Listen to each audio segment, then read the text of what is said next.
Hello viewers, welcome to sweetiesamayal. நான் உங்கள் sweetie. இன்றைக்கி நம்ம கொரோனா பேஷண்ட்ஸ்க்கு எந்த மாதிரி ஹெல்த்தி ஃபுட் கொடுக்கலான்னு பார்க்கலாம்.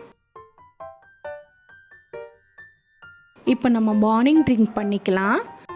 கொஞ்சம் வெதுவெதுப்பான தண்ணி ஒரு டம்ளரில் எடுத்துக்கலாம். அதில் ஃப்ரெஷ்ஷான எலுமிச்சம்பழம் பாதி பிழிஞ்சிக்கலாம். நம்ம ஒரு சிட்டிகை மஞ்சத்தூள் கலந்துக்கலாம். பட்டை தூளும் ஒரு சிட்டிகை கலந்துக்கலாம்.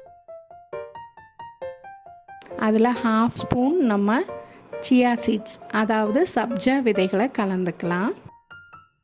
நல்லா கலந்து விட்டுக்கலாம். காலையில் பேஷண்ட்க்கு இந்த ட்ரிங்க்கை நீங்கள் கொடுத்தீங்கன்னா ரொம்ப ரெஃப்ரெஷிங்காக இருக்கும். ஒரு சின்ன சைஸ் இஞ்சியை பொடியாக இந்த மாதிரி கட் பண்ணிக்கலாம். அதில் ஒரு ஸ்பூன் தேனை சேர்த்துக்கலாம். நல்லா கலந்து விட்டுக்கலாம். இது ஒரு ஸ்பூன் அளவு நம்ம கொடுக்கும்போது அவங்களுக்கு ரொம்ப ஜீரண சக்தி இருக்கும்.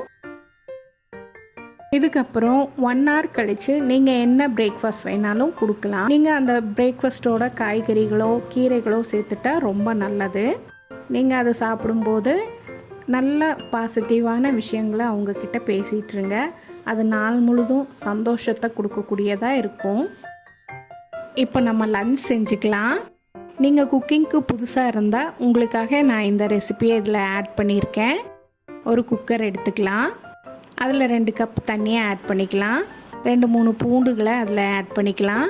கருவேப்பிலை கொஞ்சம் சேர்த்துக்கலாம். பருப்பு ஒரு 2 கை அளவு சேர்த்துக்கலாம். சீரகம் கொஞ்சம் சேர்த்துக்கலாம். மஞ்சத்தூள் ஒரு பிஞ்ச் சேர்த்துக்கலாம். கேஸ்டர் ஆயிலும் சேர்த்தாச்சு. இப்போ குக்கரை அடுப்பில் வச்சு 3 விசில் நல்லா வேக விட்டுறலாம். இப்போ நம்ம சட்டியை அடுப்பில் வச்சுக்கலாம். அதில் கொஞ்சமாக ஆயில் சேர்த்துக்கலாம். கடுகு கொஞ்சமாக சேர்த்துக்கலாம். கடுகு பொரிஞ்ச உடனே சீரகத்தையும் கொஞ்சமாக சேர்த்துக்கலாம்.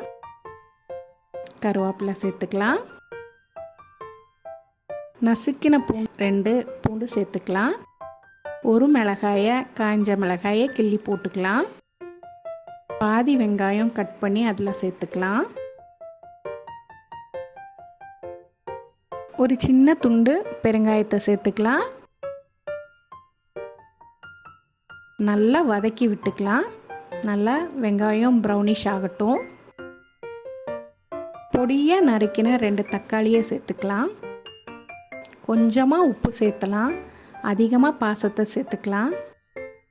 அதுலேயே கொஞ்சம் மஞ்சத்தூள் சேர்த்துக்கலாம். இப்போ எல்லாத்தையும் சேர்த்து நல்லா வதக்கி விட்டுடலாம். பருப்பு குழைவாக வெந்துருச்சு. அதை இதில் சேர்த்து நல்லா கலந்து விட்டுக்கலாம். பருப்பு ரொம்ப ப்ரோட்டீன்னால இந்த மாதிரி பேஷண்ட்ஸ்க்கு கொடுக்கறது ரொம்ப நல்லது. இன்னும் நீங்கள் பாசிப்பயிரை இந்த மாதிரி செய்யலாம். கொண்டக்கடலை கூட நல்லா வேக வச்சு நல்லா கடைஞ்சி இந்த மாதிரி செய்யலாம். இந்த லஞ்சில் நான் பீட்ரூட் பொரியல் சேர்த்துருக்கேன். உங்ககிட்ட என்ன காய் இருக்கோ அதை வச்சு நீங்கள் பொரியல் பண்ணிக்கோங்க. கண்டிப்பாக ஒரு காயாவது லஞ்சில் சேர்த்துக்கலாம். நான் அதோட கொஞ்சம் மிளகு ரசமும் இங்கே சேர்த்துருக்கேன். மிளகு ரசம் உடம்புக்கு ரொம்ப நல்லது. அதோட ஒரு முட்டையும் வச்சு நம்ம அவங்களுக்கு சர்வ் பண்ணலாம். ஈவினிங் ஸ்நாக்கு நீங்கள் விரும்பின பழங்களை சாப்பிட்லாம். பழக்கலவைகள் சாப்பிடும்போது எல்லா சத்தும் அதுலேயே கிடச்சிரும். இப்போ நம்ம டின்னருக்கு போகலாம். 2-3 பூண்டு, ஒரு கை அளவு சின்ன வெங்காயம் போட்டு நல்லா தட்டிக்கணும். ஒரு பாத்திரத்தில் பாதி பாத்திரம் அளவு தண்ணி வச்சுட்டு ஒரு பிஞ்ச் மஞ்சத்தூள் சேர்த்துட்டு வெங்காயத்தையும் பூண்டையும் அந்த தண்ணியில் சேர்த்துக்கலாம். அதோட 2 பெரிய தக்காளியும் அரிஞ்சு சேர்த்துக்கலாம். நல்லா பாயில் ஆகட்டும். ஒரு கைப்பிடி அளவு முருங்கைக்கீரையை சுத்தம் பண்ணி அதிலேயே சேர்த்துக்கலாம். உப்பு ரொம்ப கம்மியாக சேர்த்துக்கலாம். ஒரு கொதி வந்தால் போதும்.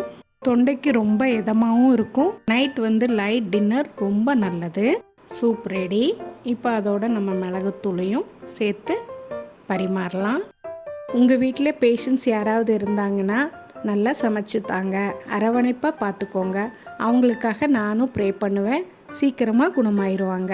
அடுத்த வீடியோவில் பார்க்குறேன். அது வரைக்கும் பாய்.